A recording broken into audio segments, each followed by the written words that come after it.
అమ్మా, ఈ ఈ నగలు ఎంత ఖరీదు చేస్తాయమ్మా? ఒక 1 కోటి రూపాయలు విలువ చేస్తాయా? అంతకంటే ఎక్కువ చేస్తాయా? చెప్పమ్మా, అడుగుతుంటే చెప్పవేంటి? చెప్పమ్మా. ఎంత చేస్తాయి? 1 కోటి? 1 కోటి చేస్తాయి కదా? చేస్తాయి. ఈ నగలు టెంప్టింగ్ గానే ఉన్నాయి, ఆస్తి కూడా టెంప్టింగ్ గానే ఉంది. ఇలా చిన్న చిన్న మోసాలు చేయాలా, లేక ఒకేసారి పెద్ద మోసం చేసి సెటిల్ అయిపోవాలా? భగవంతుడా, నన్ను ఎందుకు ఇంత పెద్ద కన్ఫ్యూజన్లో పెట్టావు?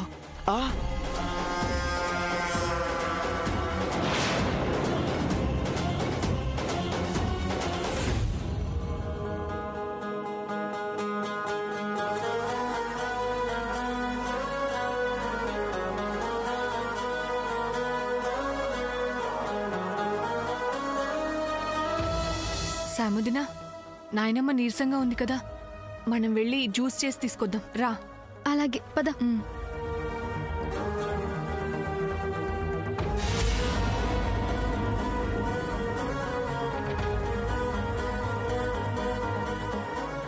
నాయనమ్మ, నువ్వు రెస్ట్ తీసుకో.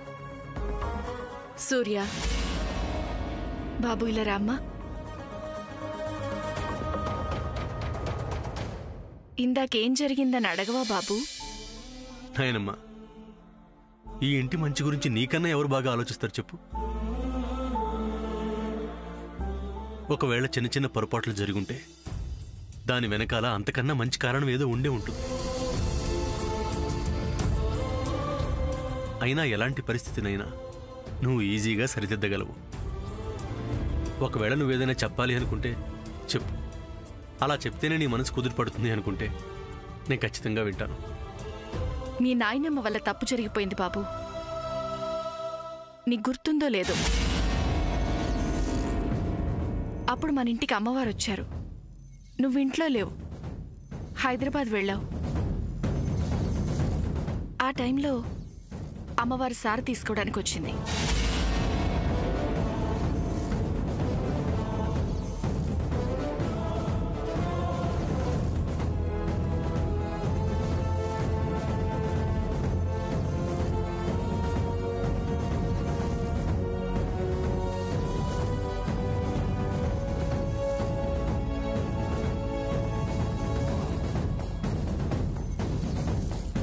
వేసిన తాళాలు వేసినట్టే ఉన్నాయి.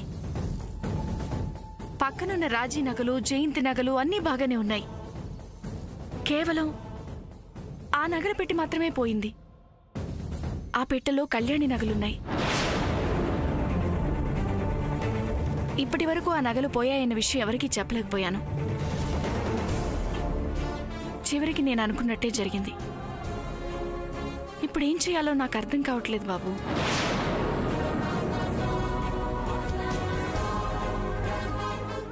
నాయనమ్మ, నువ్వు చెప్పిన మాటలను బట్టి చూస్తుంటే మన ఇంటి గురించి బాగా తెలిసిన వాళ్లే కావాలనే పర్టికులర్గా ఆ నగల్ని మాత్రమే దొంగతనం చేసింది. అది నీ తప్పు కాదు కదా. అటు ఆఫీస్ని ఇటు ఇంటిని ఎన్నో సంవత్సరాలుగా సమర్థవంతంగా నడిపిస్తున్నావు. నేను చిన్నప్పటి నుంచి చూస్తున్నాను. నీ వల్ల ఒక్క పొరపాటు కూడా జరగలేదు. మరి ఈరోజు ఏదో చిన్న విషయానికి నీ మనసు ఎందుకు పాడు చేసుకుంటావు? ఇప్పుడు చూడు, జ్వరం కూడా వచ్చింది. ఈ విషయం గురించి మనం ఆలోచిద్దాం. ఇది ఒకందుకు మంచిగా జరిగిందేమో. ఒకవేళ మన ఇంట్లోనే ఎవరైనా నగల మీద ఆశపడుంటే ఈ సంఘటన ద్వారా వాళ్ళెవరో తెలిసిపోతుంది కదా. నువ్వే అంటావు కదా అంతా మన మంచికే అని. నేను అదే నమ్ముతాను. మనం అందరం కలిసి ఈ ప్రాబ్లంని సాల్వ్ చేసుకుందాం. ఈలోపు నువ్వు మాత్రం ఇంట్లో వాళ్ళ మాటలకు బాధపడి నీ ఆరోగ్యాన్ని పాడు చేసుకోవద్దు, సరేనా?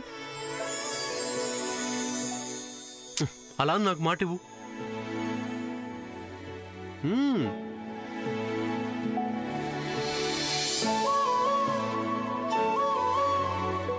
నేను ఏదో జన్మలో మంచి పుణ్యం చేసుకుని ఉంటాను బాబు. అందుకే ఈ జన్మలో ఇంత మంచి వారసుడు పుట్టాడు. నాయనమ్మా, నువ్వు ఇంక బాధపడింది చాలు. ఇంత చిన్న విషయానికి ఇలా అయిపోతే ఎలా? నువ్వు హ్యాపీగా రెస్ట్ తీసుకో, మిగతా విషయాలు నేను చూసుకుంటాను, సరేనా?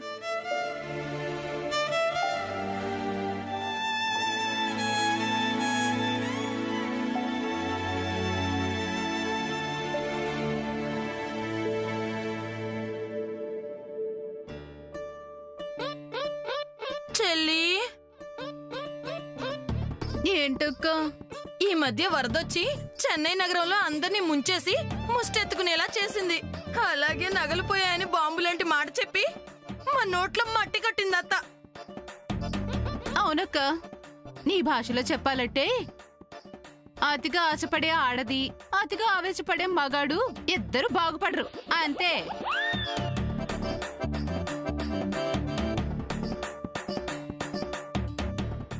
అంటే ఏంటి నువ్వనేది? నీ అత్యాసే ఎంతవరకు తెచ్చిపెట్టింది. అవును మరి, ఆ నగల మీద నీకు అసలు ఆశ ఉంటేనేగా. ఉంది, లేదండ లేదే. మరెందుకు ఈ మాట? ఎందుకా? పద్మ పెళ్లి పేరుతో మొత్తం నగలు అత్తగారి దగ్గర నుంచి లాగాలని చూసావు, అందుకే అత్తగారిద్దరికి ఎసరు బాగా పెట్టింది. నాకు ఇప్పుడే అర్థమైంది చెల్లి, నీ ఏడుపే ఇంతవరకు తీసుకొచ్చింది. కాదు, నీ స్వార్థమే చేటు చేసింది. అంటే నీకు స్వార్థం లేదు? నీ అంత లేదులే. అసలేంటి నీ ఉద్దేశం? ఏంటి మీద మీదకొస్తున్నావు? ఏం చేస్తావేంటి? అసలంతా నీ వల్లే జరిగింది. కాదు, నీ వల్లే జరిగింది. నోరు మూసుకొని వెళ్ళా. నువ్వే వెళ్ళా. మారుతి వగ చేత చేసిన పని గని తన కోపమే తన శత్రువాయనని.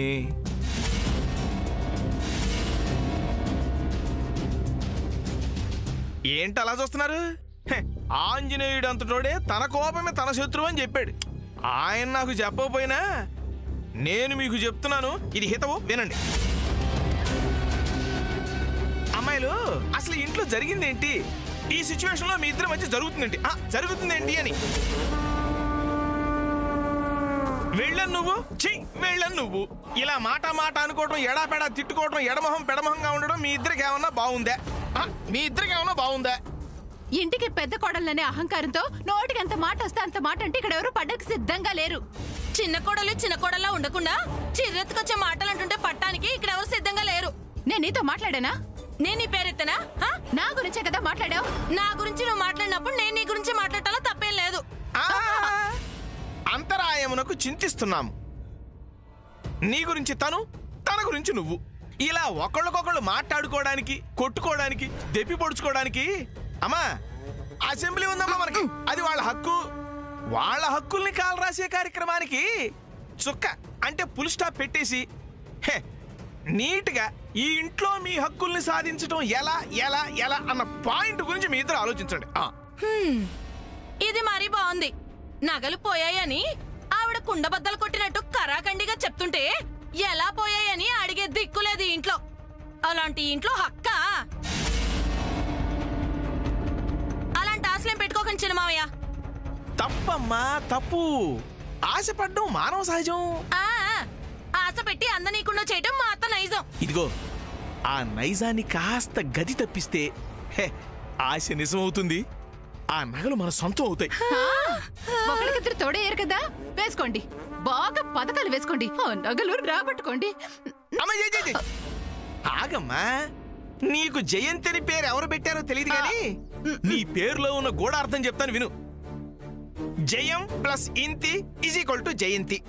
జయం అంటే చెప్పాల్సిన పని లేదు, ఇంతి అంటే ఇల్లాలు, అది నీకు తెలుసు.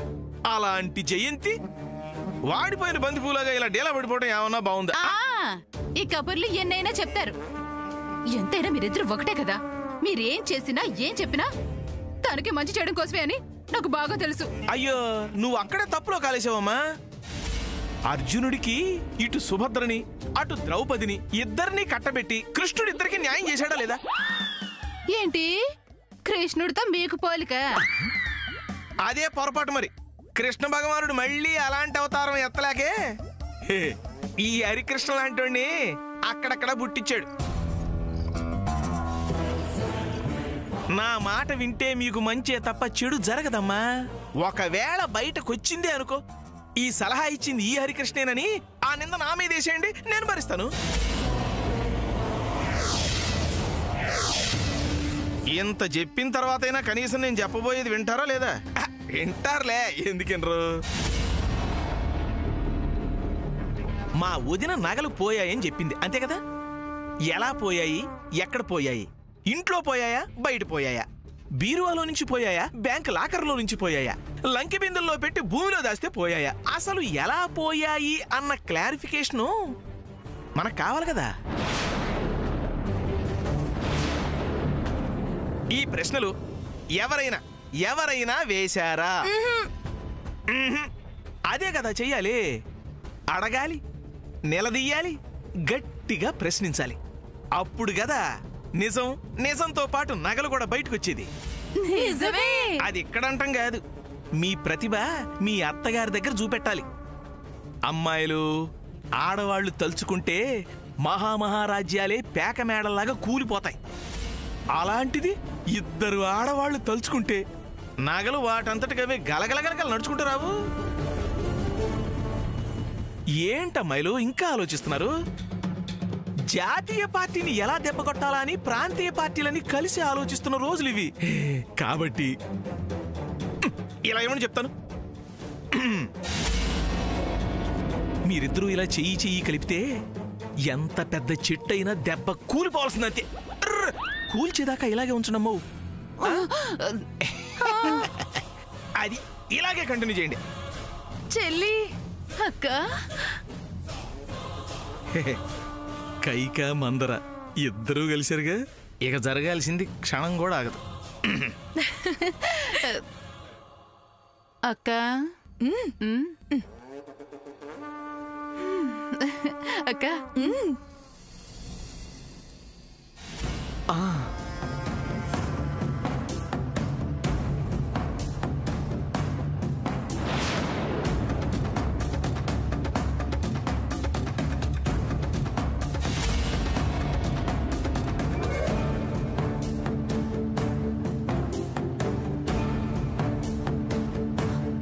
అయ్యో,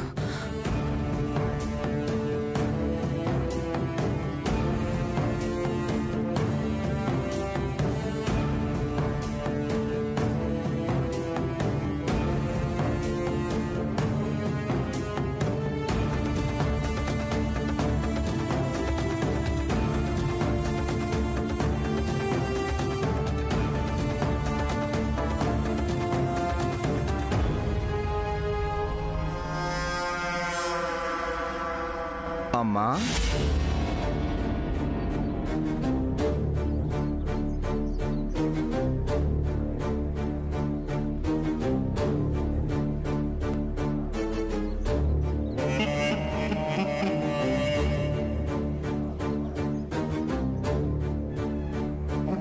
అమ్మా,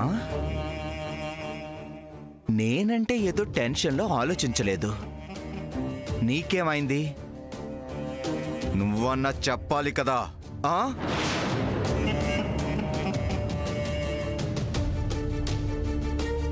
ఏమైంది బాబు? నువ్వు దేని గురించి మాట్లాడుతున్నావో నాకు అర్థం కావడం లేదు. లేదు, నీకేమీ అర్థం కాదు. ఎందుకంటే అసలు నీకు నా మీద ప్రేమ లేదు కాబట్టి. ఈ నగలు మహా అయితే 2 కోట్లు, కానీ వీళ్ళ ఆస్తి దీనికంటే 100 రెట్లు ఎక్కువ.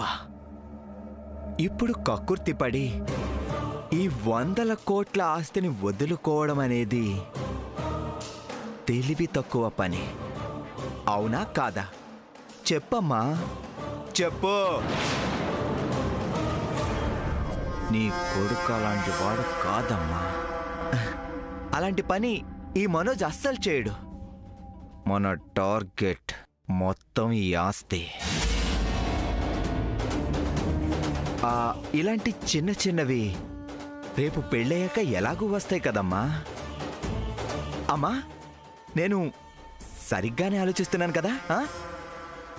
థ్యాంక్స్ అమ్మా, నాకు మంచి క్లారిటీ వచ్చింది.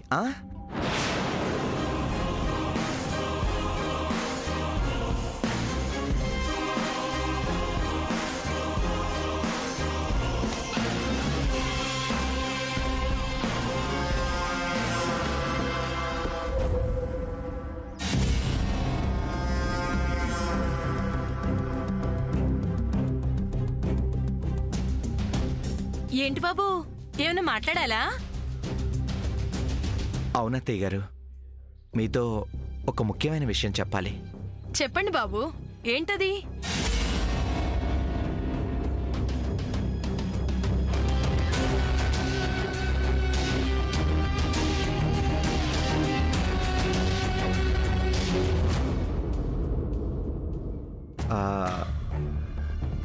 మీకు ఎలా చెప్పాలో నాకు అర్థం కావడం లేదు,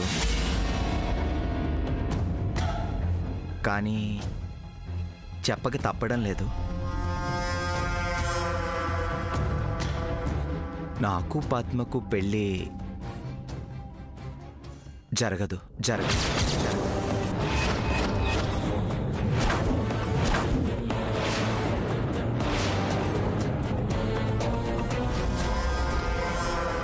బాబు, నాయనా, మనస్, అదేంటి బాబు అంత మాట అనేసావు? అంతా అనుకున్న తర్వాత, పైగా నిశ్చితార్థం కూడా అయిపోయిన తర్వాత ఇప్పుడు ఈ పెళ్లి జరగదంటే ఎలా బాబు? అయ్యో, నేనేం చెయ్యాలరా దేవుడా?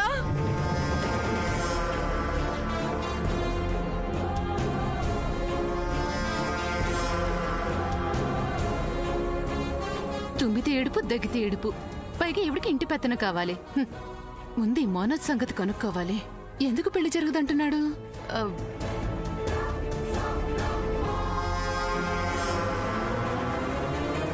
అక్క అక్క అక్క, అతను పెళ్లి జరగదు అని అంటున్నాడు. అనగానే అలా ఏడ్చేకు. ముందు అతను ఎందుకు అలా అన్నాడు కనుక్కుందాం. నా వల్ల కాదు చెల్లి, నువ్వే అడుగు. ఏం బాబు, పెళ్లి జరగదంటున్నావు, ఏంటి సంగతి? అంటే నా ఉద్దేశం అది కాదండి. మరేంటి? నేననేది మీరు అనుకునే ముహూర్తానికి ఈ పెళ్లి జరగకపోవచ్చు అని.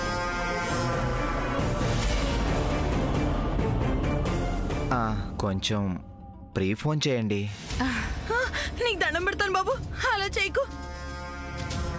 అసలే చాలా దూరం ఉంది ముహూర్తం, దాన్ని ఇంకా దూరం జరపకయ్యా. అబ్బా అక్క, అల్లుడు గారు ముహూర్తాన్ని ముందుకు జరపమంటున్నారు. పోస్ట్ పోన్ కాదు, ప్రీపోన్.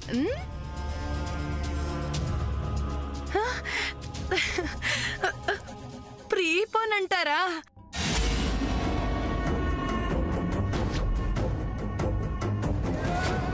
అవునత్తయ్య గారు, ఎంత వీలైతే అంత త్వరగా ఈ పెళ్లి జరిగిపోవాలి. ఇన్ఫ్యాక్ట్ ఈ పెళ్లి రేపు చేసినా నాకు ఓకే. సడన్ గా అంత కంగారేం వచ్చింది బాబు? ఏం చెప్పమంటారు, నాకు అవతల ఒక ముఖ్యమైన బిజినెస్ డీల్ వచ్చింది. మీరేమో నన్ను అడగకుండా పెళ్లి డేట్ అనౌన్స్ చేశారు. పెళ్లి కోసం నేను అన్ని కోట్ల డీల్ని ఎలా వదులుకోగలను? అందుకే వెంటనే పెళ్లి చేసుకోవాలని డిసైడ్ అయిపోయాను. ఆ విషయమే సావిత్రమ్మ గారితో చెప్దామని వెళ్ళాను, కానీ పరిస్థితులు అనుకూలించక తిరిగి వచ్చేసాను. నేనున్న సిచ్యువేషన్లో ఇప్పుడు పెళ్ళైతే జరిగినట్టు, లేకపోతే మళ్ళీ 1 సంవత్సరం వరకు ఆగాల్సి ఉంటుంది. అక్కర్లేదు బాబు, అక్కర్లేదు, మీరుండండి. ఇప్పుడే ఫోన్ చేసి పంతులు గారిని రమ్మని చెప్తాను. వెంటనే ముహూర్తం పెట్టేద్దాం.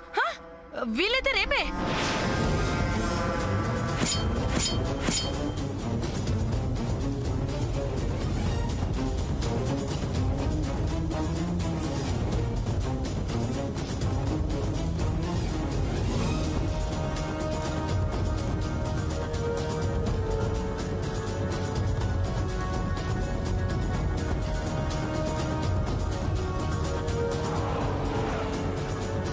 పంతులు గారు, నేనండి వజ్రపాటి రాజేశ్వరిని మాట్లాడుతున్నాను. సావిత్రమ్మ గారు పెద్ద కోడల్ని. మీరు ఉన్న పలానే ఇంటికి రండి. మా పద్మకి, అదే నా కూతురికి ముహూర్తం పెట్టాలి. వీలైనంత తొందరగా పెళ్లి చేసేయాలి. వీలైతే రేపే. మీరు త్వరగా వచ్చేసేయండి. చూడండి బాబు, ఇలా ముహూర్తం పెట్టేయడం, అలా పెళ్లి చేసేయడం, అస్సలు ఆపేది లేదు. ఏమంటా చెల్లి? ఇదంతా సరే, మరి సావిత్రమ్మ గారు ఏమంటారో అని. ఏమంటారు బాబు? ఆవిడ గురించి మేము ఎదురు చూసుకుంటాం కదా. మేము ఉన్నాం కదా. పద చెల్లి, పద పద. వెళ్ళి చూద్దాం. సరే అక్క, చూసుకుందాం. ఇప్పుడు వస్తాం బాబు.